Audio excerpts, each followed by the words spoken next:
keputusan saringan saya dan semua kontak rapat yang lain adalah negatif. Saya fikir antara sebabnya ialah penjarakan sosial yang senantiasa diamalkan dalam semua mesyuarat dan pertemuan yang saya hadir. Dan ini menunjukkan betapa pentingnya kita mengamalkan penjarakan sosial untuk mengelakkan diri kita daripada dijangkiti virus ini. Jadi nasihat saya kepada saudara-saudari, amalkanlah penjarakan sosial walau di mana sahaja saudara berada. Dan ia mungkin pelindung ataupun benteng terakhir saudara-saudari daripada ancaman jangkitan COVID-19 ini. Kita telah pun mengharungi krisis COVID-19 hampir 3 bulan. Para petugas barisan hadapan dan pasukan keselamatan bekerja siang dan malam tanpa cuti ataupun rehat di hujung minggu. Alhamdulillah, dengan langkah-langkah yang telah diambil oleh kerajaan dan disiplin anda semua, penularan COVID-19 di negara kita telah dapat dibendung dengan lebih 80% kes pulih sepenuhnya. Saya ingin merakamkan setinggi-tinggi penghargaan pada semua petugas barisan hadapan di atas pengorbanan dan komitmen yang dicurahkan ini. Saya juga mengucapkan terima kasih kepada semua rakyat Malaysia yang terus mematuhi SOP dalam menjalankan aktiviti harian sepanjang tempoh PKP dan PKP bersyarat dilaksanakan. Sekiranya kita dapat terus mematuhi SOP yang ditetapkan dalam kes COVID-19 kekal terkawal, saya yakin sektor-sektor yang masih dilarang pada masa ini akan dapat dibuka dengan lebih cepat lagi. Saudara dan saudari yang saya kasihi sekalian, menyantuni titah diraja ke bawah duli Yang Maha Mulia Seri Paduka Baginda Yang di-Pertuan Agong sempena pembukaan penggal ketiga Parlimen ke-14 yang lepas, Baginda telah bertitah agar jemaah menteri melaksanakan segala amanah dengan jujur dan penuh tanggungjawab serta jangan sekali-kali mengabaikan kesejahteraan rakyat jelata. Menjunjung titah tuanku, saya kerap mengingatkan jemaah menteri agar sentiasa komited dan ikhlas dalam menjalankan tugas dan amanah yang dipertanggungjawabkan. Lebih-lebih lagi dalam menghadapi situasi ekonomi yang agak mencabar pada waktu ini. Akibat penularan wabak COVID-19, ekonomi dunia kini menghadapi krisis yang terburuk sejak zaman kemelesetan ekonomi ataupun Great Depression pada tahun 1930-an.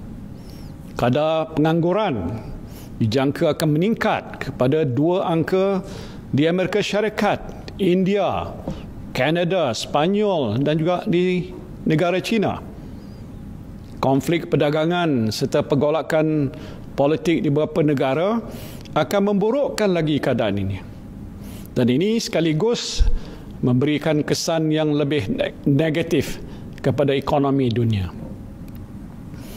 Berdasarkan unjuran IMF pada bulan April 2020, pertumbuhan ekonomi dunia adalah pada kadar negatif 3%. Dan buat kali pertama sejak kemelesetan ekonomi pada tahun 1930-an, negara-negara maju dan membangun mengalami penguncupan ekonomi. Saya ingin mengambil sikap betul terang dengan saudara dan saudari semua mengenai kedudukan ekonomi negara kita. Seperti negara-negara lain, Malaysia juga menghadapi cabaran yang agak getir. Kadar pengangguran di Malaysia adalah di paras 3.9% atau sekitar 610,000 orang pada bulan Mac 2020. Dan mengikut unjuran Jabatan Perangkaan Malaysia pada 14 Mei 2020, kadar pengangguran dijangka akan meningkat kepada 55% atau lebih 860,000 orang penganggur untuk keseluruhan tahun 2020 ini. Dengan memikirkan situasi yang mencabar ini, ekonomi Malaysia dijangka menguncup pada suku kedua tahun ini berikutan usaha pembendungan penularan wabak COVID-19 yang masih dijalankan di peringkat global dan juga dalam negara. Dan untuk menangani situasi semasa ekonomi dan meringankan beban yang ditanggung oleh rakyat, kerajaan telah memperkenalkan pakej-pakej rancangan ekonomi, termasuk pakej prihatin dan prihatin PKS tambahan yang kesemuanya berjumlah 260 bilion ringgit. Dan susulan itu juga pada 4 Mei yang lepas, kerajaan telah pun membenarkan pembukaan beberapa sektor bagi menjamin kelangsungan ekonomi negara. Sehingga 2 Jun 2020, Jabatan Perangkaan mendapati bahawa lebih kurang 12.7 juta atau 83.5% pekerja telah mula bekerja berbanding 10.2 juta atau 67.2% pada 17 Mei 2020. Alhamdulillah, pakej-pakej rancangan ekonomi yang telah dilaksanakan oleh kerajaan telah berjaya menyelamatkan lebih 2.4 juta pekerjaan. 2.4 juta pekerjaan, mengurangkan beban aliran tunai hampir 11 juta rakyat serta memberikan sokongan kepada lebih 300,000 syarikat.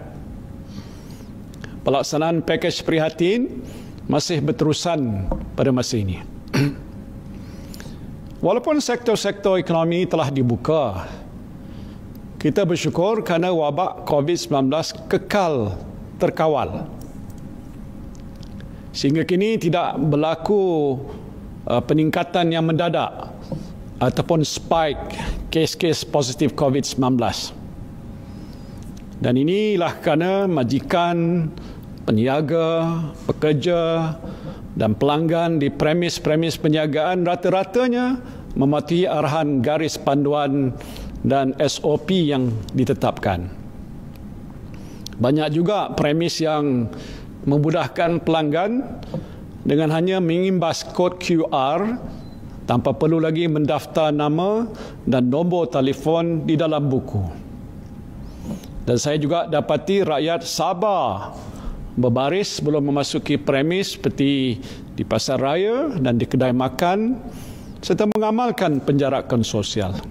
Inilah yang kita katakan new normal ataupun kebiasaan baru yang perlu diamalkan oleh kita semua.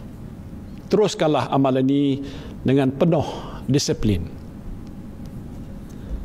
Saudara dan saudari yang saya kasihi sekalian, seperti mana yang telah saya kongsi sebelum ini, strategi kerajaan dalam menangani cabaran COVID-19 merangkumi 6 pendekatan atau dikenali sebagai 6R, iaitu ketegasan, dalam bahasa Inggerisnya resolve, ketahanan, resilience, memulakan semula ataupun restart, pemulihan, yakni recovery, memperkasa, revitalize dan menyusun semula reform.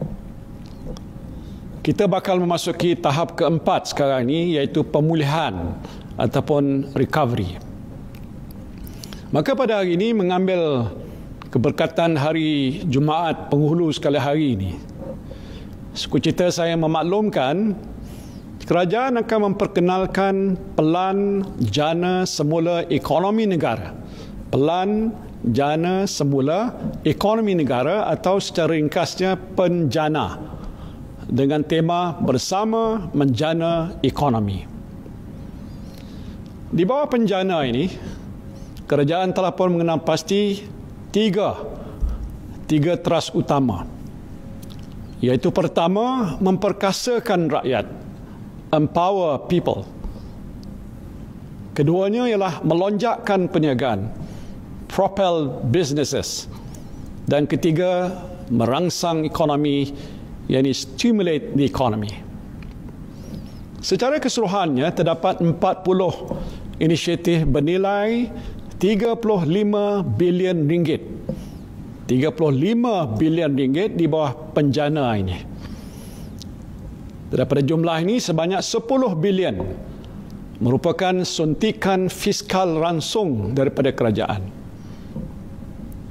Saudara dan saudari yang saya kasihi sekalian, saya tahu ramai dalam kalangan saudara-saudari yang bimbang akan risiko kehilangan pekerjaan dan juga punca pendapatan berikutan banyak sektor dan aktiviti ekonomi terjejas dalam tempoh PKP ini.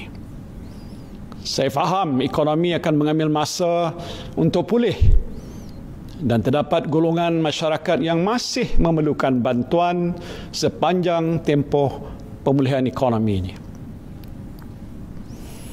Untuk menangani cabaran kadar pengangguran yang meningkat dan memastikan pengekalan pekerjaan, kerajaan akan memperuntukkan hampir 9 bilion ringgit. 9 bilion ringgit yang akan memanfaatkan seramai 3 juta tenaga pekerja melalui beberapa inisiatif. Pertama, perluasan program subsidi upah yang bernilai 5 bilion ringgit. Sejak diperkenalkan dalam pakej Perhatin dan Prihatin PKS tambahan, program subsidi upah ini telah disambut baik oleh pekerja dan majikan. Program selama 3 bulan ini telah berjaya menyelamatkan lebih 2.2 juta pekerjaan. 2.2 juta pekerjaan dapat kita selamatkan. Dan bagi membantu syarikat dalam tempoh peralihan pembukaan semula ekonomi, kerajaan akan melanjutkan subsidi upah ini selama 3 bulan lagi.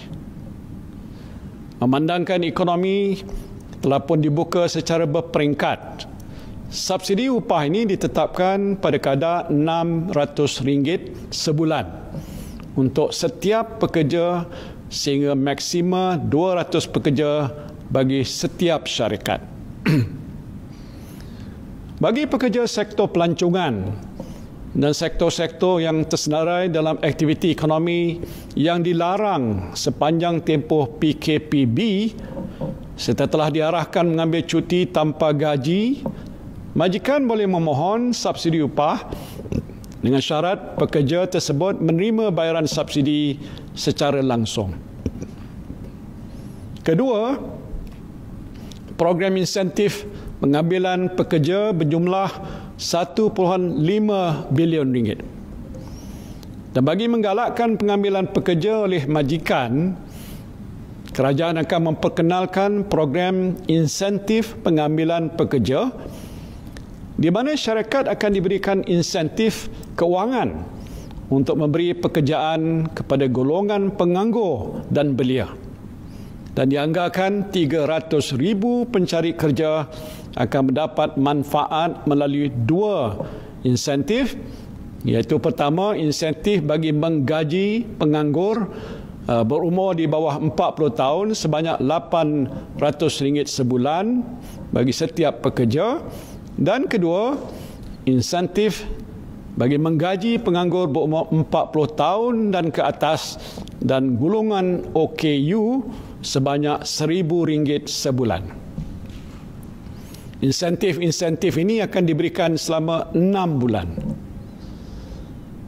Bagi membantu dan menggalakkan penganggur meningkatkan kemahiran, allowance latihan sehingga RM4,000 boleh dituntut daripada perkeso oleh mereka yang hilang pekerjaan walaupun mereka bukan pencarum di bawah skim insuran pekerjaan. Bagi menangani isu kadar pengangguran belia dan juga meningkatkan kebolehpasaran graduan, kerajaan juga akan menyediakan insentif kepada majikan yang menyediakan peluang perantis kepada lepasan sekolah dan graduan pada kadar RM600 sebulan. Inisiatif seterusnya ialah kerajaan akan memperuntukkan RM2 bilion bagi program peningkatan kemahiran untuk mereka yang sedang menganggur dan juga golongan belia. Dan ini akan memanfaatkan lebih daripada 200,000 orang.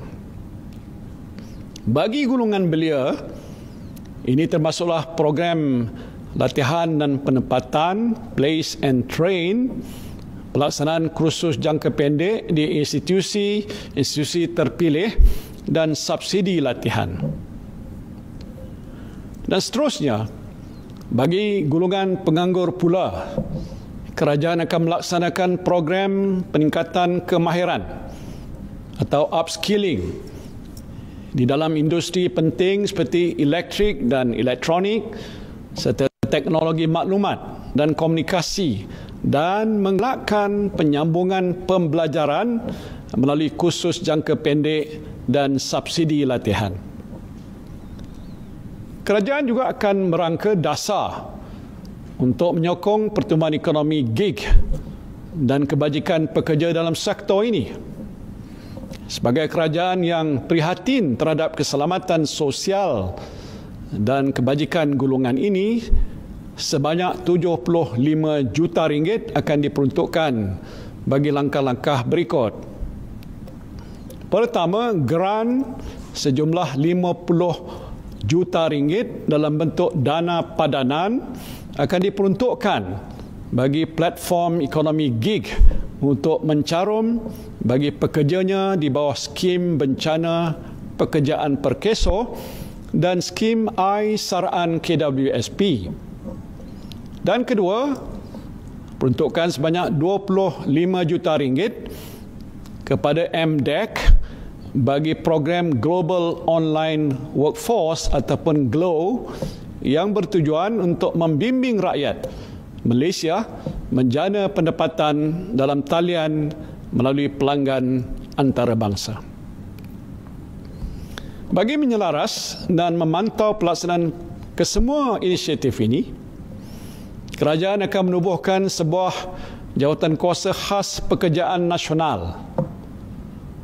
Jawatan kuasa ini akan dipengusikan bersama oleh Menteri Kewangan dan Menteri Sumber Manusia dengan wakil-wakil daripada sektor swasta dan sektor awam yang berkaitan.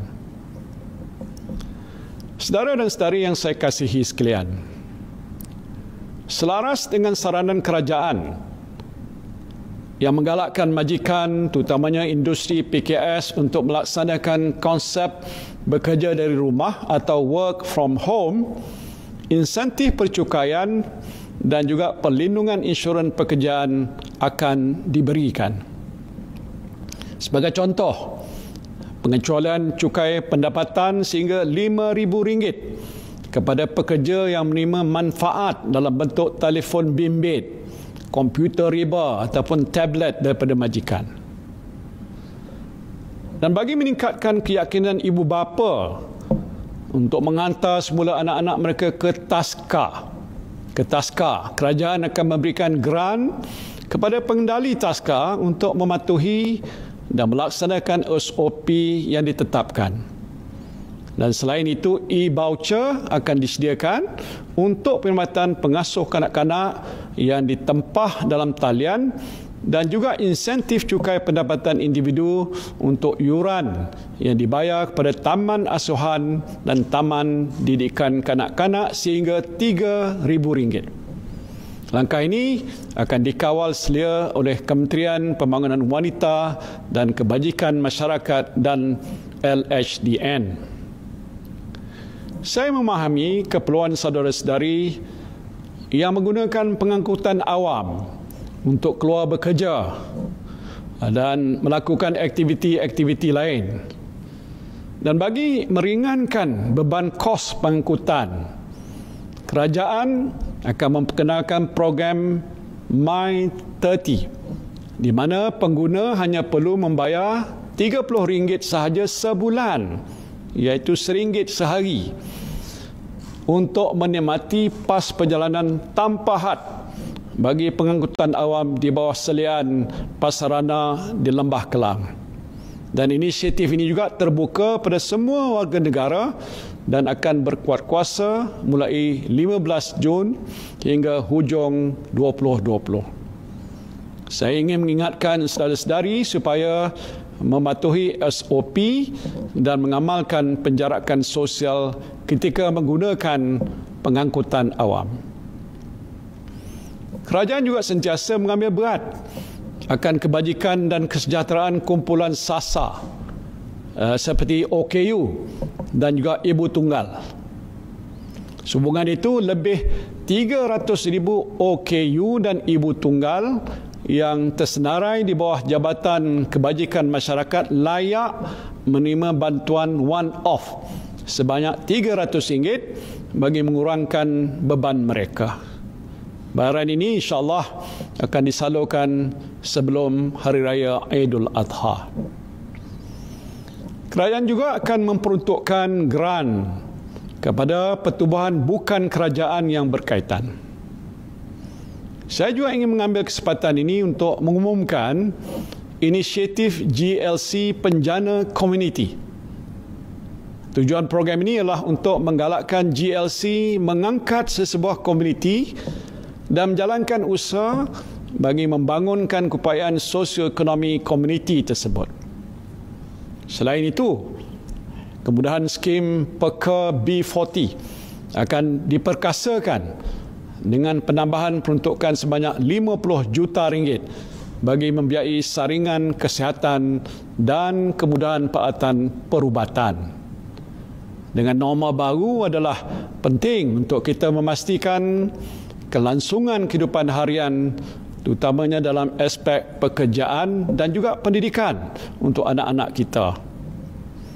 Justru kerajaan dengan kerjasama syarikat telekomunikasi akan menyediakan perkhidmatan internet dengan kapasiti 1 GB secara percuma untuk semua pengguna dari jam 8 pagi hingga 6 petang setiap hari untuk melalui laman web berkaitan pendidikan dan aplikasi persidangan video.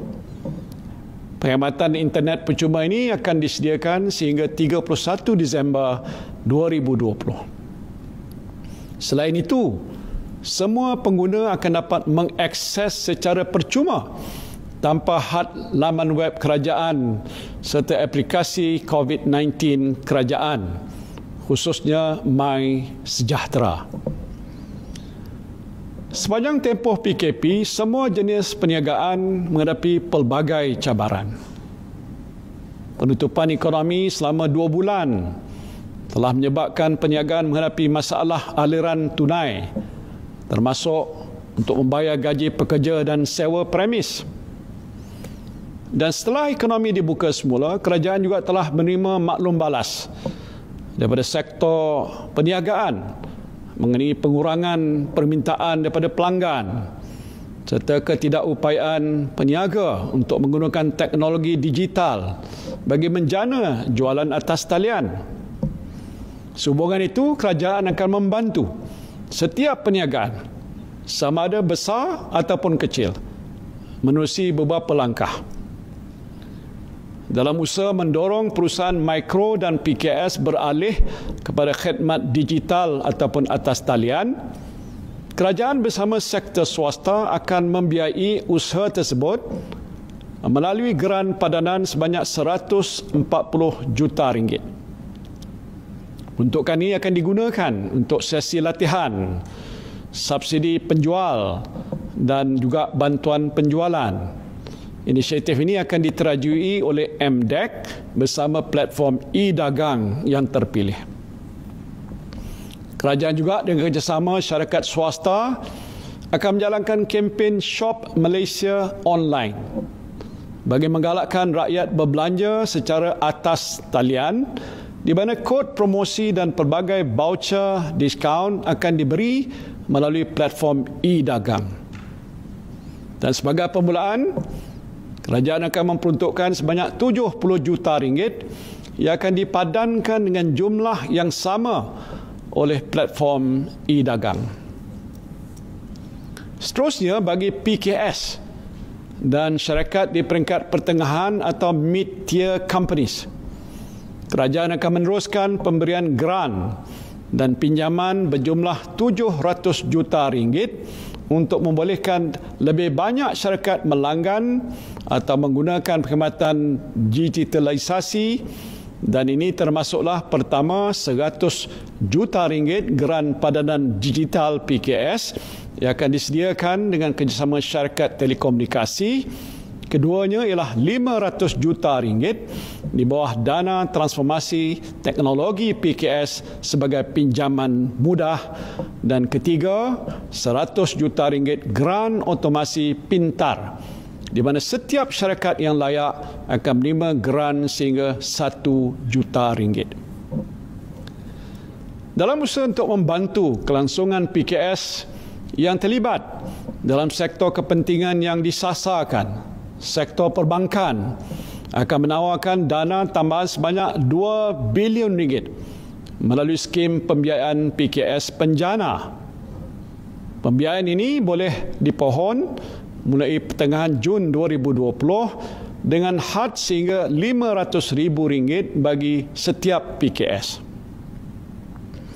Dan untuk membantu sektor pelancongan, skim pembiayaan pelancongan penjana bernilai 1 bilion ringgit akan ditawarkan untuk membiayai inisiatif transformasi oleh PKS dalam sektor pelancongan agar terus berdaya saing dalam era kebiasaan baru.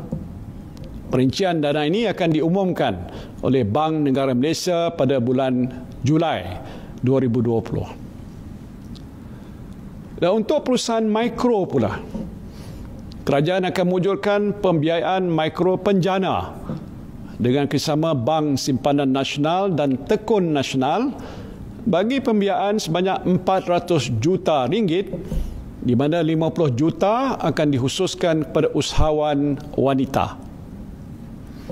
Dalam usaha untuk memperkasakan penglibatan Bumiputera dan memastikan kelangsungan dalam bidang perniagaan dan keusahawanan, pembiayaan sebanyak 200 juta ringgit akan ditawarkan melalui Perbadanan Usahawan Nasional Berhad (PUNB). Selain itu, 300 juta ringgit akan disalurkan kepada MARA, di mana usahawan Bumiputera termasuklah institut kemahiran yang terjejas boleh mendapatkan pembiayaan untuk modal kerja.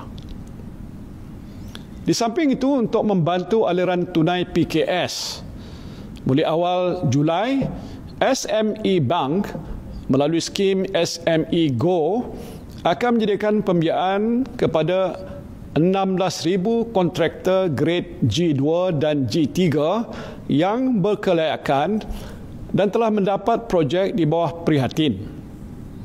Bagi memberikan kemudahan pada pihak kontraktor, tiada cagaran ataupun deposit perlu disediakan. Kerajaan menyeru syarikat-syarikat berkaitan kerajaan, badan-badan korporat dan institusi keuangan agar mempercepatkan pembayaran kepada pembekal mereka. Beberapa JLC dan juga badan korporat seperti Axiata, TNB, Telekom Malaysia dan Petronas telah pun berbuat demikian.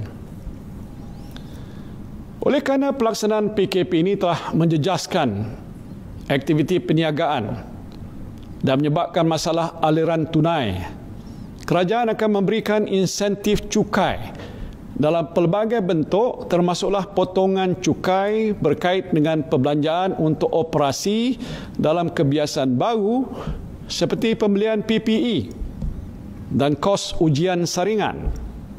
Dan selain itu, kerajaan juga akan memberikan remisi penalti untuk bayaran lewat cukai dan juga melanjutkan tempoh perbelanjaan pengubah sesuaian dan pembaharuan premis.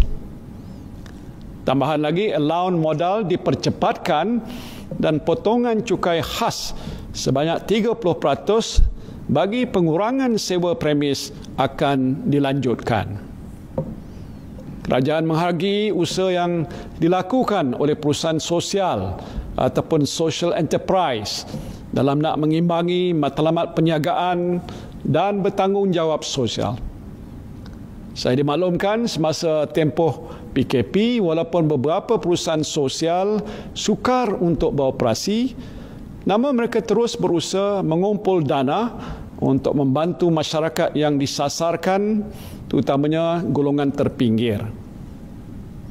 Kerajaan akan menyediakan geran padanan melalui Malaysian Global Innovation and Creativity Centre (MAGIC) yang berjumlah 10 juta ringgit kepada perusahaan sosial yang berjaya mengumpul sumbangan untuk melaksanakan projek sosial bagi menangani isu yang dihadapi oleh komuniti sasar dengan menggunakan kaedah inovatif. Saudara-saudara sekalian, dalam usaha kerajaan untuk membantu lebih 900,000 perusahaan kecil dan sederhana dan juga usahawan tempatan, berapa langkah dan insentif cukai akan dilaksanakan. Pertama, bagi menggalakkan penubuhan entiti baru PKS, kerajaan bersetuju untuk memberikan ribat cukai pendapatan sehingga RM20,000 bagi setiap tahun untuk tempoh 3 tahun taksiran pertama tertakluk kepada syarat yang ditetapkan.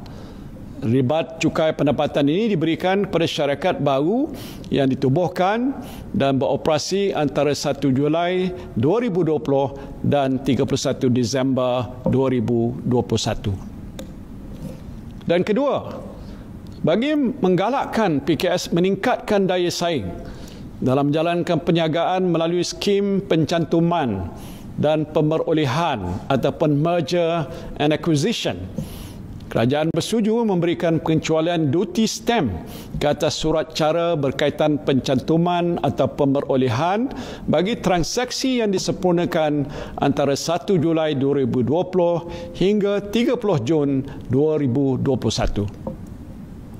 Saudara dan saudari yang saya kasihi sekalian, secara umumnya COVID-19 ini telah mengubah cara ekonomi beroperasi.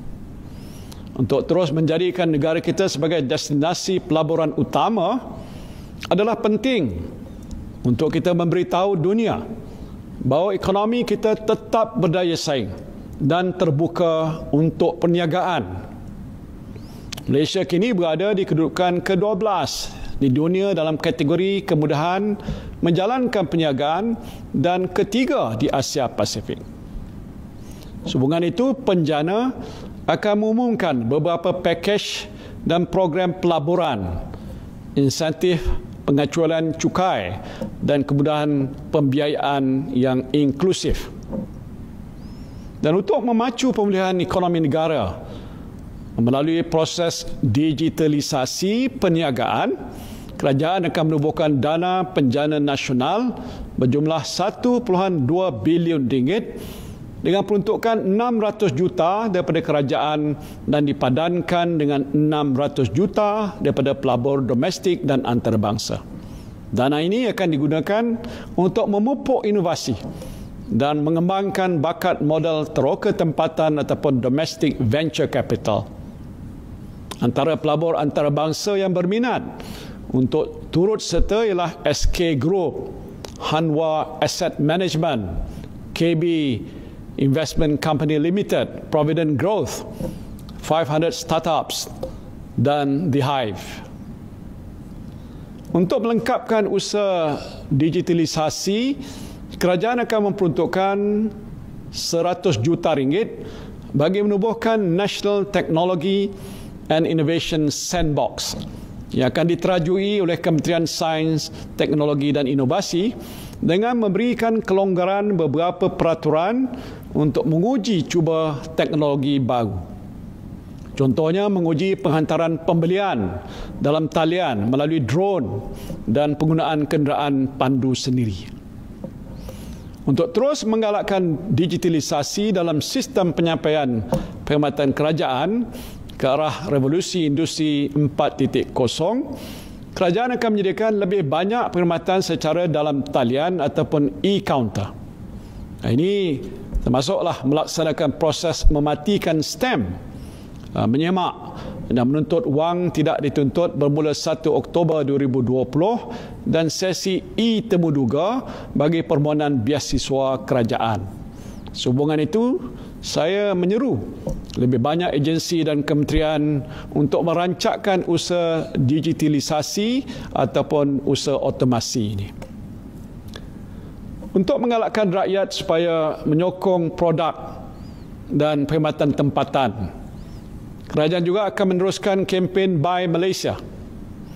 Antara inisiatif yang akan dilaksanakan termasuklah menggalakkan rangkaian pasar raya besar untuk membuat penandaan produk tempatan dan juga menubuhkan saluran produk Malaysia yang berdedikasi di platform e-dagang.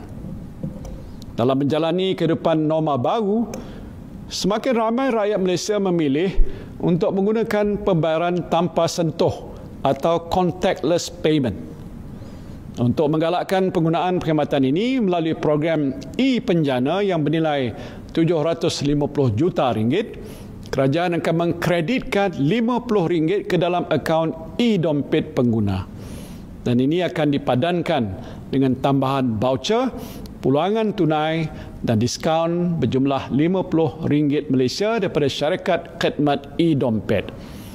Inisiatif ini yang akan bermula pada bulan Julai 2020 akan memanfaatkan 15 juta rakyat Malaysia. Untuk merancangkan semula pasaran hartanah, beberapa insentif cukai akan disediakan. Pertama, kempen pemilikan rumah akan diperkenalkan semula. Melalui kempen ini, pengecualian duty stamp akan diberikan ke atas surat cara pindah milik dan perjanjian pinjaman bagi pembelian rumah kediaman yang bernilai antara RM300,000 hinggalah RM2.5 juta. Pengecualian duty stamp ke atas surat cara pindah milik adalah terhad kepada RM1 juta. Pertama, nilai rumah kediaman tersebut, manakala duty stamp sepenuhnya diberikan ke atas perjanjian pinjaman. Pengecualian ini akan berkuat kuasa bagi perjanjian jual beli yang ditandatangani mulai 1 Jun 2020 hingga 31 Mei 2021 tertakluk kepada syarat pemberian diskaun sekurang-kurangnya 10% oleh pihak pemaju. Dan kedua, pengecualian cukai keuntungan hartanah diberikan kepada individu warga negara Malaysia ke atas pelupusan rumah kediaman yang dibuat mulai 1 Jun 2020 hinggalah 31 Disember 2021. Pengecualian ini dihadkan bagi pelupusan 3 unit rumah kediaman sahaja untuk setiap individu. Selain itu, had pembiayaan bagi pinjaman rumah ketiga dan seterusnya bernilai RM600,000 ke atas tidak lagi tertakluk kepada 70% daripada nilai rumah semasa tempoh program kempen pemilihan rumah tertakluk kepada pengurusan risiko dalaman institusi keuangan. Selain itu, bagi menggalakkan pertumbuhan industri otomotif negara, kerajaan bersetuju untuk memberikan pengecualian cukai jualan sebanyak 100%. Ini saya sebutkan, pengecualian cukai jualan sebanyak 100% ke atas penjualan kereta penumpang pemasangan tempatan dan 50% bagi kereta penumpang yang diimport bagi tempoh mulai 15 Jun 2020 hingga 31 Disember 2020. Saya mengambil maklum, rata-rata rakyat masih berharap perkhidmatan kerajaan ini dapat beroperasi di luar waktu pejabat untuk memudahkan urusan dengan agensi-agensi kerajaan. Sehubungan itu, kerajaan bersetuju untuk melanjutkan dan menyeragamkan waktu operasi di pusat transformasi bandar ataupun UTC di seluruh negara berkuat kuasa 1 Julai 2020. Untuk menarik syarikat luar negara memindahkan lokasi perniagaan mereka ke Malaysia, yang pastinya akan meningkatkan nilai pelaburan dan menyediakan lebih banyak peluang pekerjaan kepada rakyat, kerajaan bersetuju untuk memberikan galakan cukai seperti berikut. Pertama, kadar cukai 0% selama 10 tahun bagi pelaburan baru dalam sektor penghilangan dengan pelaburan dalam harta tetap antara 300 juta sehingga 500 juta ringgit, dan keduanya kadar cukai 0% selama 15 tahun bagi pelaburan baru dalam sektor penghilangan dengan pelaburan dalam harta tetap melebihi 500 juta ringgit ke atas. Galakan ini diberikan sekiranya syarikat memindahkan lokasi dan memulakan operasi dalam tempoh 1 tahun daripada tarikh kelulusan, dan amaun pelaburan yang terlibat mesti dibuat dalam tempoh 3 tahun. Manakala bagi syarikat sedia ada di Malaysia yang memindahkan fasiliti penghilangan luar negara ke Malaysia, mereka layak mendapat galakan allowance cukai pelaburan sebanyak 100% bagi tempoh 5 tahun. Kedua-dua insentif ini berkuat kuasa bagi permohonan yang diterima daripada 1 Julai 2020 sehingga 31 Disember 2021. Kerajaan juga akan menyediakan peruntukan tambahan sebanyak 50 juta ringgit kepada MIDA untuk melaksanakan aktiviti-aktiviti promosi dan pemasaran. Dan seterusnya bagi membantu syarikat untuk menaik taraf teknologi, menembusi pasaran global melalui penyumbaran luar ataupun outsourcing dan meningkatkan nilai ekspor, kerajaan bersetuju dana strategik pelaburan tempatan diberikan untuk pusingan kedua bagi projek dan syarikat yang sebelum ini telah pun layak menerima kemudahan tersebut. Projek Acceleration and Coordination Unit ataupun PACU akan ditubuhkan untuk mempercepatkan pelaksanaan serta penyelarasan projek pelaburan yang diluluskan. Selain itu, kelulusan lesen pembuatan juga akan dipercepatkan dalam masa 2 hari bekerja untuk industri yang tidak sensitif. Sektor pelancongan adalah antara sektor yang teruk terjejas akibat wabak COVID-19 ini. Untuk mengaktifkan semula kegiatan industri pelancongan, beberapa langkah cukai akan dilaksanakan. Pertama, penjagaan di bawah industri pelancongan seperti agensi pelancongan, pengusaha hotel, syarikat penerbangan yang telah diberikan penangguhan bayaran ansuran ke atas anggaran cukai yang kena dibayar bagi tempoh 1 April 2020 hingga 30 September 2020 akan dilanjutkan tempoh penangguhan selama 3 bulan lagi mulai 1 Oktober 2020 sehingga 31 Disember 2020. Kedua, mengecualikan cukai pelancongan sepenuhnya bagi tempoh mulai 1 Julai 2020 hingga 30 Jun 2021. Dan ketiga, pengecualian cukai perkhidmatan ke atas perkhidmatan penginapan yang disediakan oleh pengendali premis penginapan dilanjutkan mulai 1 September 2020 hingga 30 Jun 2021.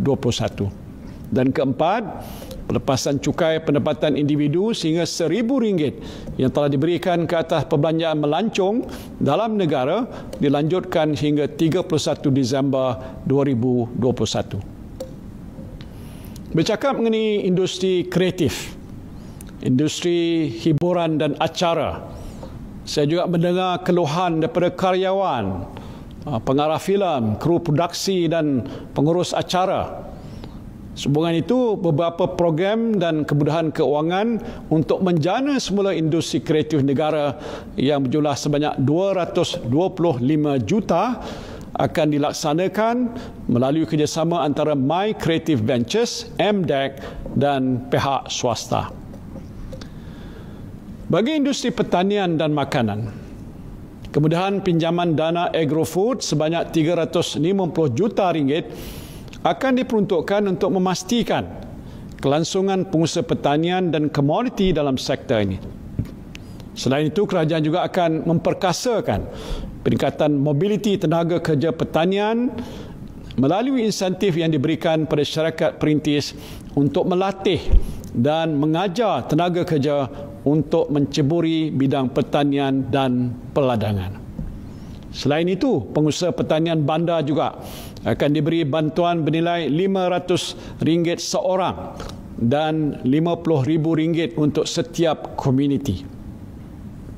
Bagi mendorong sektor komoditi, kerajaan bersetuju untuk memberikan pengecualian 100% duty ekspor ke atas minyak sawit mentah, minyak isi rong sawit mentah dan minyak isi rong sawit yang diproses mulai 1 Julai 2020 hingga 31 Disember 2020. Sebagai komitmen kerajaan untuk mengurangkan impak perundangan COVID-19, kerajaan bersetuju untuk menggubal rang undang-undang COVID-19. Langkah sementara. Rang undang-undang ini merupakan pelepasan sementara ataupun temporary relief daripada tanggungjawab perjanjian bagi suatu tempoh yang ditetapkan.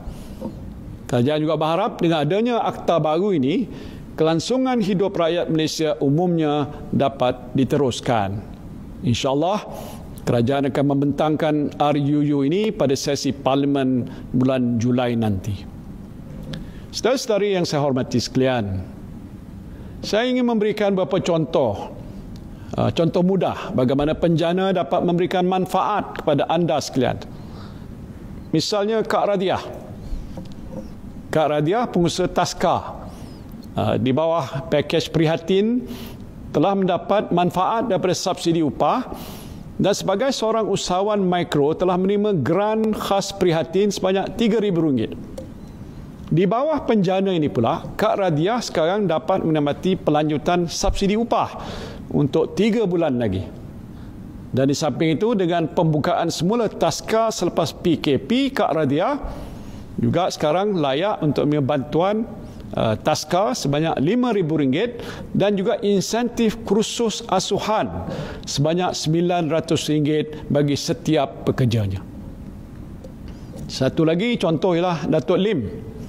Di bawah prihatin, Datuk Lim mendapat manfaat daripada moratorium pinjaman bank yang membantu kelangsungan aliran tunai perniagaannya. Dan selain itu, perniagaan Datuk Lim di bawah prihatin juga dikecualikan levy HRDF. Dan ekoran pengecualian cukai untuk pembelian rumah dan kereta di bawah penjana, Datuk Lim sekarang berminat untuk membeli pangsa puri dan kereta untuk anak dewasanya. Di samping itu, bagi menyokong mengurus perniagaannya dari rumah, Datuk Lim menikmati internet percuma bagi membuat persidangan video dan dapat pengecualian cukai pendapatan untuk pembelian laptop barunya. Jadi saudara dan saudari yang saya kasihi sekalian, sejak penurunan wabak COVID-19, kerajaan telah menerima sumbangan dalam bentuk wang tunai dan peralatan perubatan melalui tabung derma yang diuruskan oleh Agensi Pengurusan Bencana Negara (NADMA) dan Kementerian Kesihatan Malaysia. Sehingga kini, kerajaan terus menerima permintaan daripada rakyat dan perniagaan yang ingin menyumbang kepada usaha untuk membina semula ekonomi negara. Sumbangan ini, kerajaan akan menerbitkan sukuk prihatin bernilai RM500 juta bagi memenuhi permintaan tersebut yang akan dilaksanakan pada suku ketiga tahun ini. Dengan bertemakan daripada rakyat kepada rakyat, dana yang terkumpul ini akan disalurkan untuk membantu pembiayaan perniagaan perusahaan mikro, terutamanya usahawan wanita, penambahbaikan liputan internet jalur lebar di sekolah, terutamanya di kawasan luar bandar, dan geran pendidikan penyakit berjangkit. Program ini terbuka pada orang ramai dan juga syarikat. Dengan sejumlah 40 inisiatif yang telah pun saya umumkan tadi, saya berharap semua pihak termasuk sektor swasta dan orang ramai akan dapat memberikan kerjasama dan memainkan peranan yang sebaiknya. Saya yakin Segala usaha ataupun usaha untuk memulih dan merangsang ekonomi yang saya umumkan pada hari ini akan meningkatkan semula keyakinan pelabuh, peniaga dan rakyat seluruhnya untuk bersama-sama menjana ekonomi negara kita. Saya juga ingin memaklumkan sekali lagi, semua pakej rangsangan ekonomi termasuklah langkah-langkah di bawah penjana ini akan terus dipantau pelaksanaannya. Pasukan laksana yang telah pun ditubuhkan di Kementerian Keuangan akan mempertingkatkan lagi pemantauan terhadap semua inisiatif yang dilaksanakan oleh kerajaan. Barisan Jemaah Menteri saya juga akan bekerja keras untuk memberikan khidmat yang terbaik buat anda semua. Saya berharap usaha kerajaan ini akan dapat terus memberikan manfaat kepada rakyat. Contohnya seperti Encik Sugu dan Puan Pavitra yang viral di media sosial bulan lepas. Dia ada buat jemputan untuk saya datang makan nasi biryani di rumahnya. Mudah-mudahan mereka ini akan dapat meningkatkan kemahiran dan membuka kedai makan pada satu hari nanti. Bolehlah kita merasa ayam baruval mereka ini. Akhir kata, saya berdoa akan dapat dikawal sebaik-baiknya keadaan. Sesuatu yang tidak pernah kita jangkakan akan berlaku. Namun itulah kuasa dan perancangan Allah. Seperti mana firman Allah Subhanahu wa taala dalam surah Al-Imran ayat 54, Allahu khairul makirin. Sesungguhnya Allah jualah sebaik-baik perancang. Buat seluruh rakyat Malaysia, marilah bersama-sama saya dan barisan Jemaah Menteri untuk memastikan negara kita akan terus maju dan gemilang. Terima kasih saya ucapkan. Wabillahi taufiq wal hidayah. Wassalamualaikum warahmatullahi wabarakatuh.